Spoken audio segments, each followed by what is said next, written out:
I did. The seat disintegrates and belong. All right. Kelkin! The whole podcast is destroyed. Did y'all see it was the anniversary of that? It is. Dragon Ball coming out. Yep. Dragon Ball Z 30. Is it 35 years? 35 years. Yeah. Which, you know, our audience members can actually chime in on that if they'd like to, because this is another episode of On the Backcast Reacts. Yeah. Said with Chris, Will, Zach. Everybody chilling? Yep. Chilling, man. Word. Cool. Like a villain. Like a what?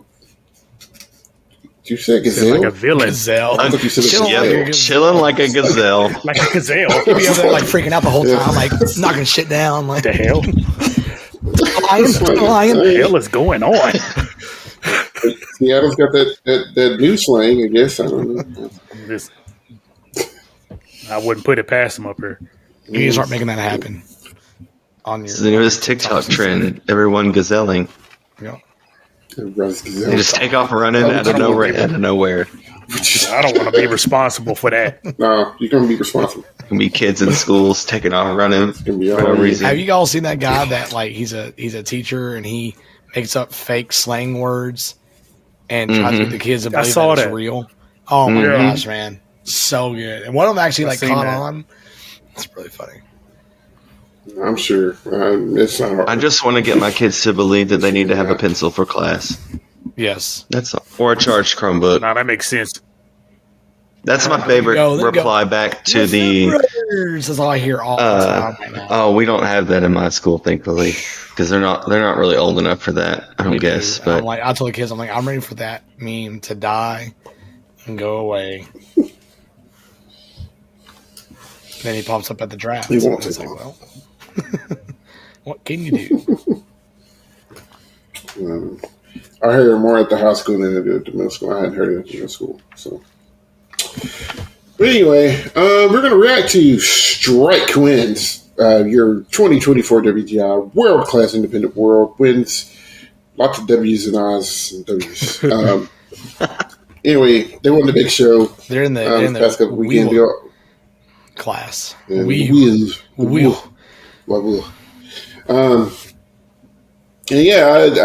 looking forward to seeing it. I have not seen it. This would be a fresh read for me. Same. So, Will's seen it at 16. True. I think he already. Like I'm the only one. He's already transcribing it at home. Probably. So it'll be a good time to reading this, getting to read on it and seeing how it really goes. So as always, we'll have the link down in the description below where you can watch the video without us talking over it.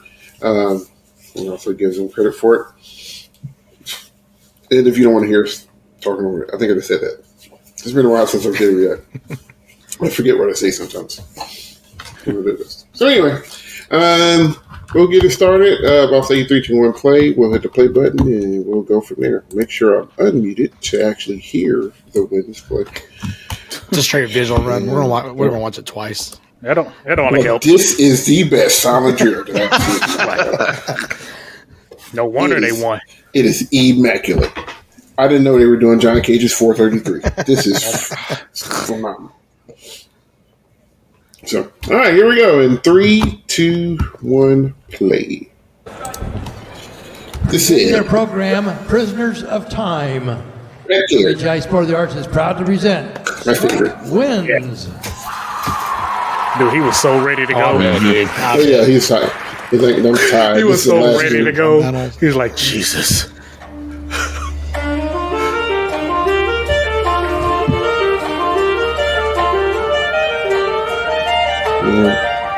English horn action, I think.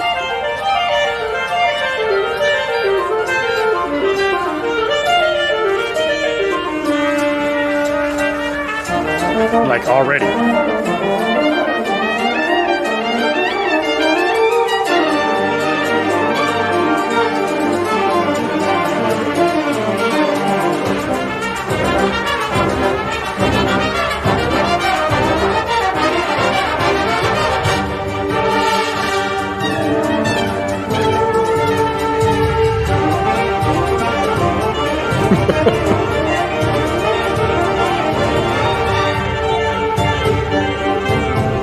The time shifts between like it's nuts, notice. dude. Yeah, that's stuff you typically hear in the percussion world.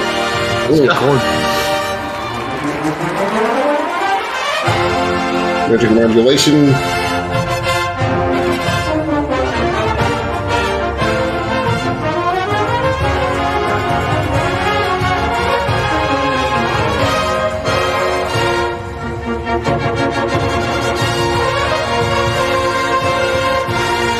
All right. Cool. Before we get you engaged.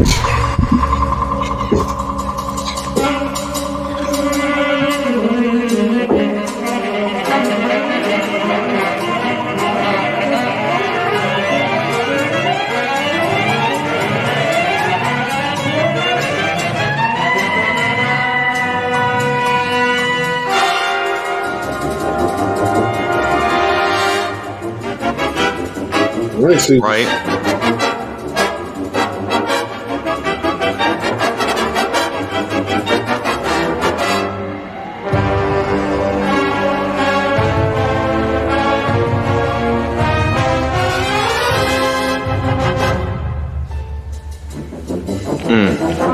Playing to a track is so crazy. I was about to say the same thing, man.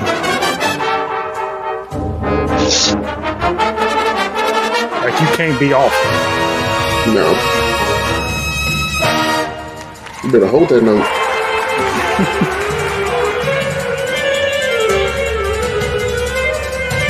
So they found the 5 best saxophone players in Florida. It's like, hey, do this. Hey, let me holler at y'all real quick. Yeah.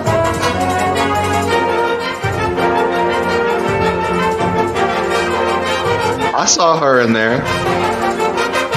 Wasn't even playing.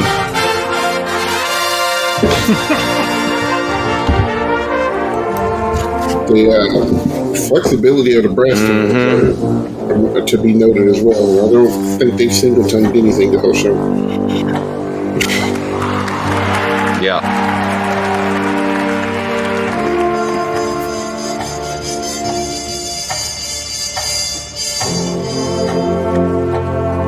What song is this? It's of a movie, isn't it?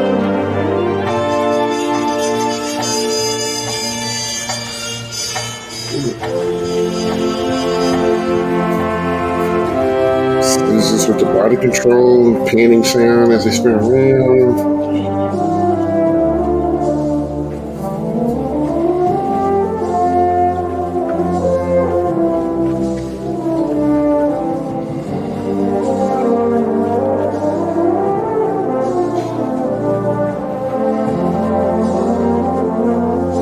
For them to have so many, their individual responsibility is fantastic. Yes, yes.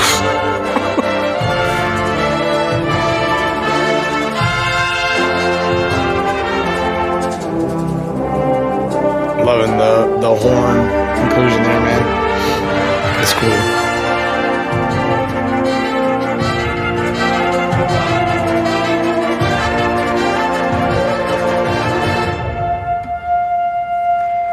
Come on, Mello. That's horn. That's Or is that French horn. Got the whole ring around him. Or was that That was the Barry? euphonium player. Was it euphonium? Okay. I thought it was Baritone. euphonium player. Yeah, I thought that Was it a euphonium UFO? player. It was a Yeah. UFO? Yeah.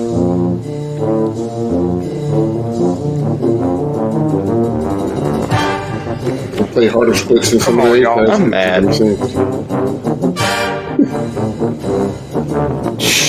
That was nasty. Like, Come That on, was Conscious. nasty. Yes, sir.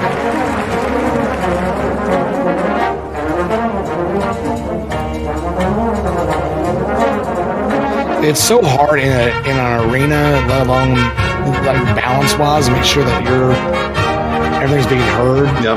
They're doing a really good job of that.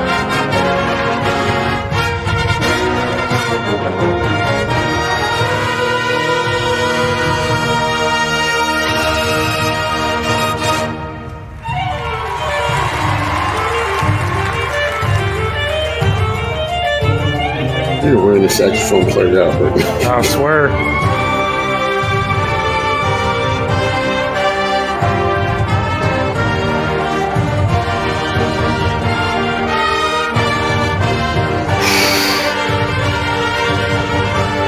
this.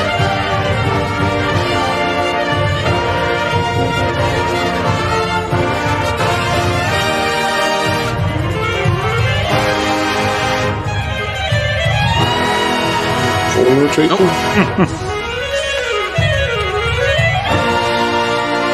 Let them have it.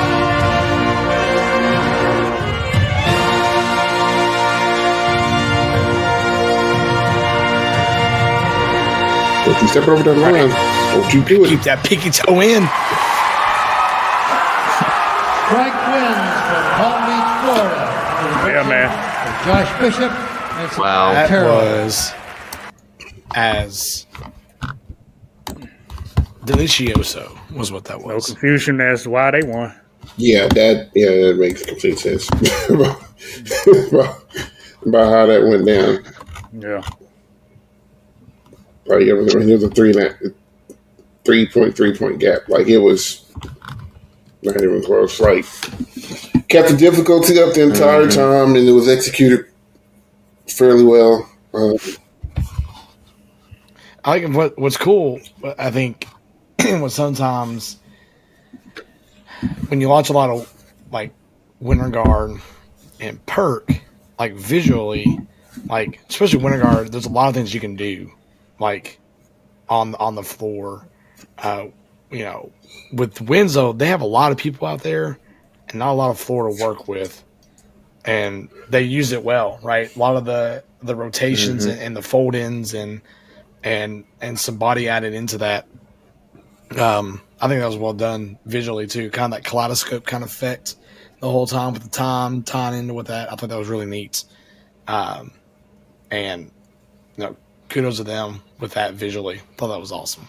I was just thinking at like how hard it is to get the feed out of your sound on grass where there's absorption to that, but inside, like there's no shock absorption when you put your feet on the ground, and for them to have that great of a quality of sound and good enough technique Well, you gotta. for that to not affect them at all is just insane to me.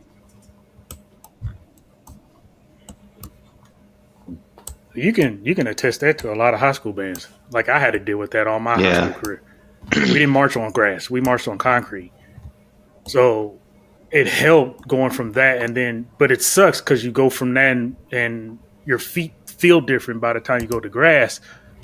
You like they always tell us, you know, do this and do that in warm ups or whatever. Get your feet used to how the grass feels because it ain't the same. Hyperextending the toe. You try to slide and catch your grip, all of that.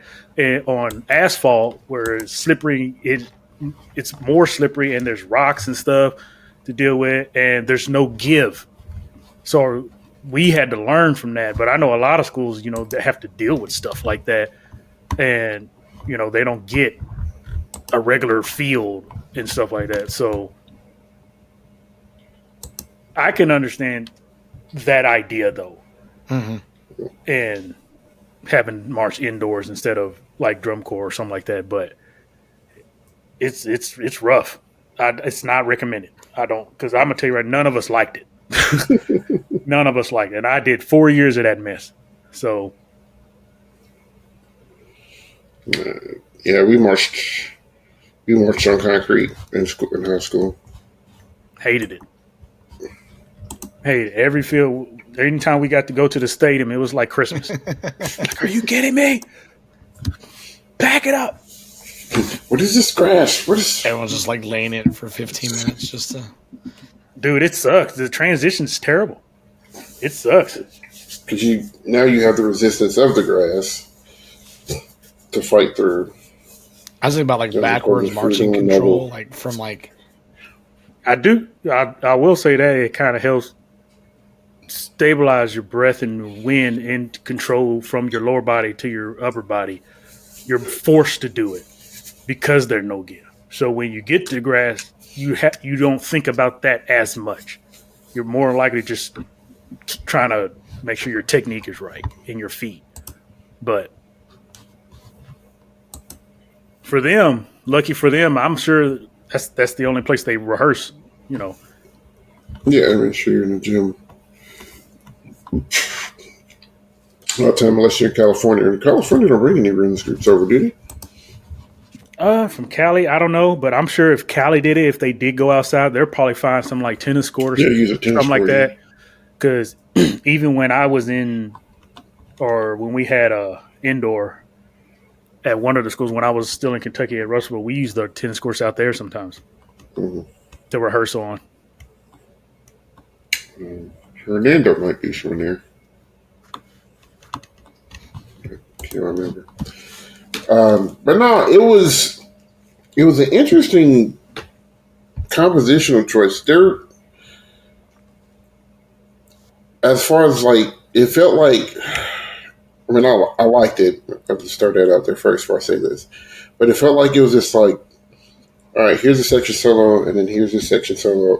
It almost felt like a percussion designed show where you make sure you feature all of the groups, and then they continually went back to their strength, which is that saxophone dude. Oh, that ballad is from Inception. I just now remembered what that was from. So I figured it out. So, but I mean, they played a blue million notes.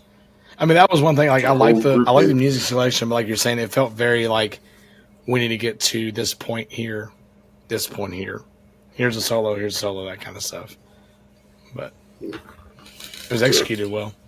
Probably from they probably were going for the more virtuosic technique, beat you to death than anything. I mean, the show design looked really good as far as it's like, I like the set design. The opener was really, really smartly written. Just the different modulations of time and just how they played with time a lot. I lost a little bit towards the end. But yeah. I wonder if they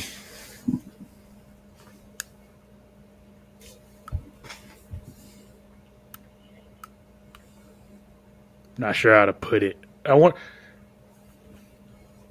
feel like you can't have the idea of drum corps in indoor or even march band in indoor.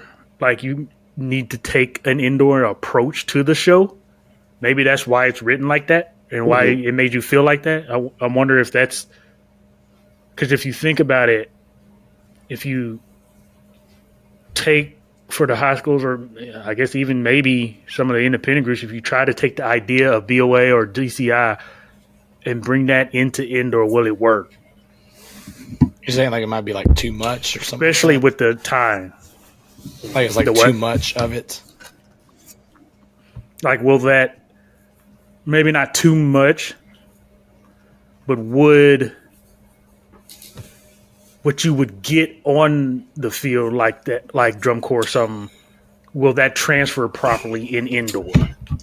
I see what you're saying. I think definitely after kind of doing and watching that activity for so many years, there are certain concepts and such that you can get away with inside as opposed to outside. Or maybe not concepts, but how you present those concepts. Are different. Because you have a whole field in marching band. So, like, if you have this grandiose idea, you can pull it off because you have more room to do so, or you have more kids. You have 3 times as many kids that you can use outside to fill up that space and fill up that time. Like, you would have to think about that show, like that type of show. I don't know that, Prisoner of Time. I don't know if you could do that show in DCI and it worked. Right. Like I think prop design will have to completely change. Yeah. You'd be like, because if you're trying, who was it? Was it Cavaliers a few years ago that had like that Tom had like a giant clock on the field? I think so. Arms, whatever. Like you have to have some kind of idea like that. So, because in my opinion, indoor conceptual wise is better because everything shrinks. Yeah, it's like a play. It's like a movie theater. And you can everything is so focalized. And then in some groups, if you're even smaller, hell, you can shrink that even smaller. Because I sure did. So there's benefits and whatnot. Yeah. Oh yeah. Like I mean,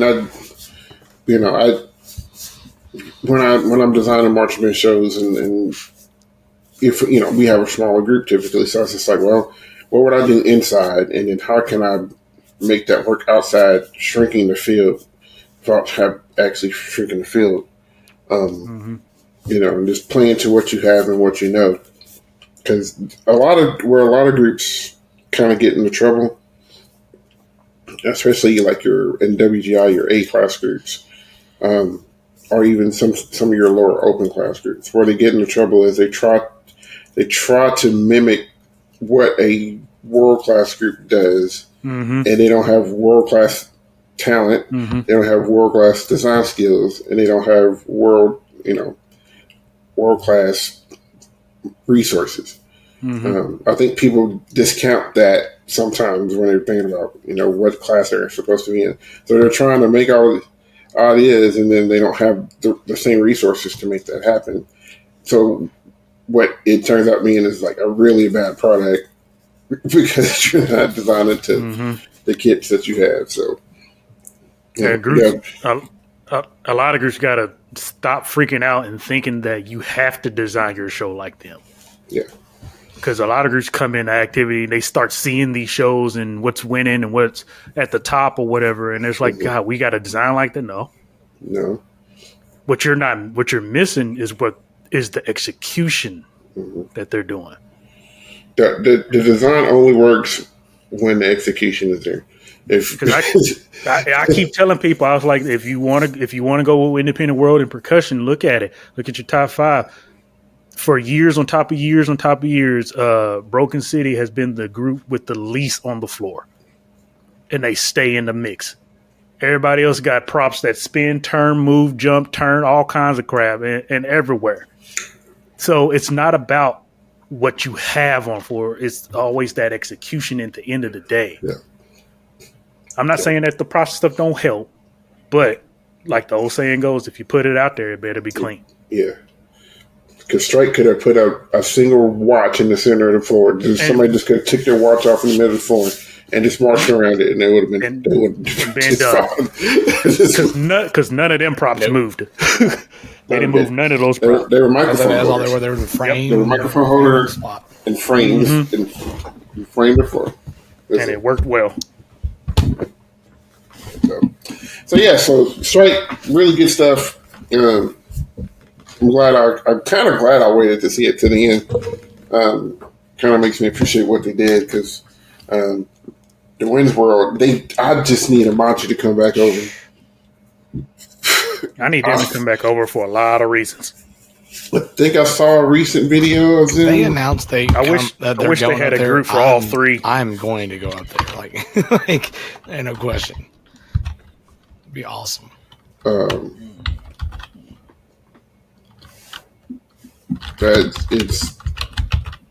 need him. I need it back in my life.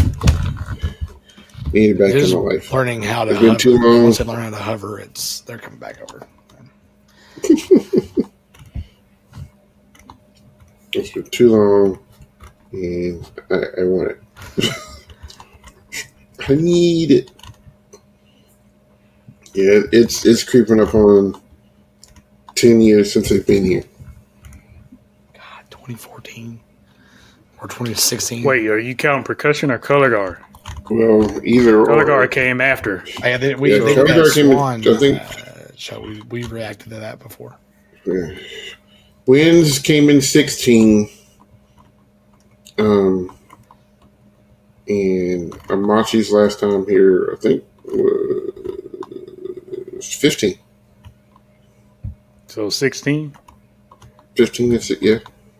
Crazy. So, So, Machi and Nietzsche and alas. Please come back to us. We miss you. All right. Well, fellas, y'all don't have anything else. This has been another episode of OTBH Reacts, and like I said, let us know who else you want us to react to. I'm gonna try to load it up a little bit with those since we got a little bit of time before DCI comes back in full swing. So we're gonna make sure we get some of these great groups covered and talked about. Where you can watch them and get all that stuff in. So you can find us on YouTube, Instagram, Facebook, and Twitter. And you can also listen to us on Spotify. As well as Apple Podcasts. So lots of different places you can find us. Like, comment, share, subscribe. Let us know what you think. And holler at us, right? So this has been another episode of OTBH Reacts, and we are out. Peace. See ya.